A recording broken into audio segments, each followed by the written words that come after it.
Okay. Are there any other questions?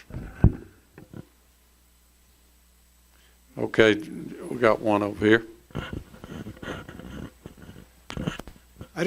Jim Thompson, I just want to give any of you who want to address this the opportunity.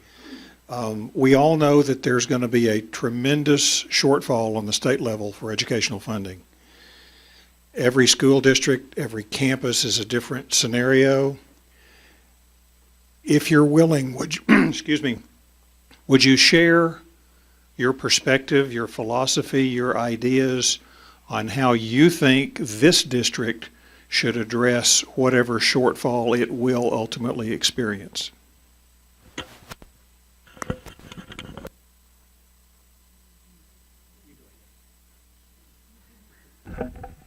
Well, I don't know exactly if this will answer your question, but it may kind of be a twofold. It may kind of help yours and yours. Some of the things that I have really been looking into and have really been fascinated with is the amount of foundational programs that are. Texas is one of the leaders right now in the state, and I know there's lots of cuts that are coming, but they are also one of the leaders in foundational programs for education. There is Achieve Texas. There is a foundation called Greater Texas Foundation. The Bill and Melinda Gates Foundation. There are multiple foundations that donate hundreds of thousands of dollars in grant money to school districts who have students that are underachieving, that are not being able to pass the tax test, that are not being able to graduate with high scores, or who are not prepared to go into the world of the workforce, or to go on to college. There are numerous foundations. I don't know everything about them, but I know enough to know that as a school board, we need to be looking into these. We need to be tapping into these foundations, if at all possible, to be able to bring these grants. Sherry Chester is an excellent grant writer. She has done many grants, and I've been, as being on the a parent representative for the high school council, I've signed off on some of those grants to bring. C-Scope is one of the programs that was brought to C-Scope. It's the program that was brought to high school. Having two children there, I know the C-Scope well. We signed off on that. My only concern is that they brought the C-Scope into Sulphur Springs School District before the grant was written to pay the teachers to learn how to use C-Scope. So there was a little conflict there for about a year in training the teachers. We kind of got the cart before the horse. We kind of brought the program in, but we hadn't trained the teachers how to do it. There was a grant written, and I was one of the committee members that signed off on that, and we were able to get training for the teachers. That's just one grant and one program. There are multiple grants and multiple programs out there. We just have to tap into those resources. We have to bring that money into this district. With the economy the way it is, and with the educational cuts the way they are, we've got to get that money into this district. We've got to use every available foundation that's out there so that we can educate these students the way they need to be. I was just looking at this, and if all of that's true, then that's what I am. That's what I believe. I come up the hard way, and I retired at 55, and I came back to Sulphur Springs and paid cash money for my house. I believe, and I'm so proud of Sulphur Springs, and I know this is not supposed to be political. I trust in God, and I think we're going to have to put some trust in God to turn this thing around, along with the things that we have to do. When I was raising my children, there was enough money there. I had to get another job. There's so much money in foundations, and I don't want to be a supporter of a broken welfare system. And if we don't educate our children, we're just going to have a more broken welfare system. I don't want to be a person who has to deal with broken programs and programs that are not worthy of the taxpayer, the citizens. But it's coming to the point to where we're going to have to make a sacrifice. And even though we don't want to be taxed, When my children are hurting, I had to sacrifice. The school system cannot be broken like that. And if I have to, and I'm talking personally, first, trusting in my God and your God, if I have to sacrifice for monies to go to education, if I have to turn my cable off so that the kids can be educated, I say again, tax me. The money is in the community. I was taught you can't keep going out begging, and they fail somewhere, and not much we can do about that because we don't control that. But the citizens of Sulphur Springs can do a unique thing.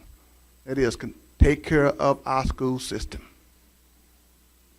And if we have to get off our platforms to do that and to raise my children, some of the things that I may have wanted to do, I had to get off of that and do the right thing. And just make sure that my children are properly educated. And that's why we have such broken systems. The moral of people who will bring the tax score down, they don't feel that they have any opportunity. Some say to me, there was an engineer who just came back and got married in the church the other day. He said, "You motivated me." We have to do things to motivate folk who are depressed and in depressed situations, which are in reality true. Not everyone is downcast because they want to be. There are some just like that in every race and every people. But in the city of Sulphur Springs, I'm so proud that when I go to a football game, I could hear a student in the press box say, "Yeah, in the name of our God." I'm so proud that I can go to the board meetings of Can't Help and to the city hall and pray before the businesses take on, because prayer don't stop you from doing the things that you got to do and making hard decisions. But it receive some divine guidance, which I think this party believes in. I didn't mean to go there, but I had to go there. By the way, I taught a few JA classes in Dallas in a Hispanic school. And what I learned is I'm certainly not, I teach Christian education, but I certainly admire teachers. I taught the second grade in JA classes, and it's a wonderful class full of fun, and brings about practical education into the classroom for real young kids. And when you get through teaching those classes, those kids don't want you to leave. I got a stack of letters this high from those kids in appreciation for businesses coming out of the office and coming into the schools.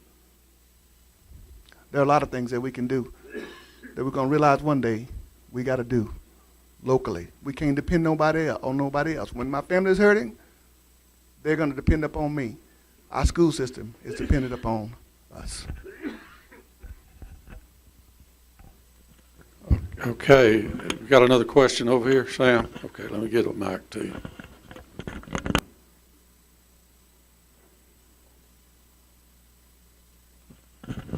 I noticed something in the paper some time ago, and I think it was about what's commonly called a Robin Hood Fund, and that Sulphur Springs gets quite a bit of money out of West Texas. And of course, I'm lived about half of my life in West Texas. I'm sort of a foreigner here in Sulphur Springs. My wife brought me down here out of Midland, Odessa area. So I was just a little curious, and it may have said in the paper how much money we get from, well, like Reagan County and, say, Andrews County and some of those other oil-rich counties out there to sort of offset some of the school taxes. Does anybody know how much we get?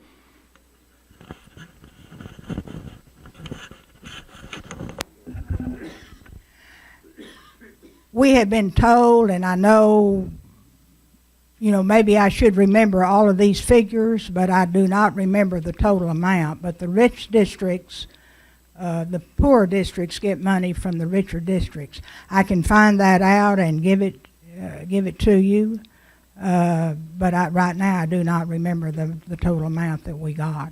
Mm-hmm. This is a pet question of my wife. We're keep telling us every time they bring the lottery up that the school system in the state of Texas gets money out of the lottery. And my wife made it a project of hers, and she couldn't even find out, and we asked Erwin Cain about it last Tuesday in Austin, and he doesn't know. Do any of you have any idea if we get any money at all out of the lottery anymore? Never did, that I know of. The lottery money just goes into the big pot and everybody draws out of it and it loses its identity. In other words, that money sort of gets commingled, like a man and his wife money gets commingled.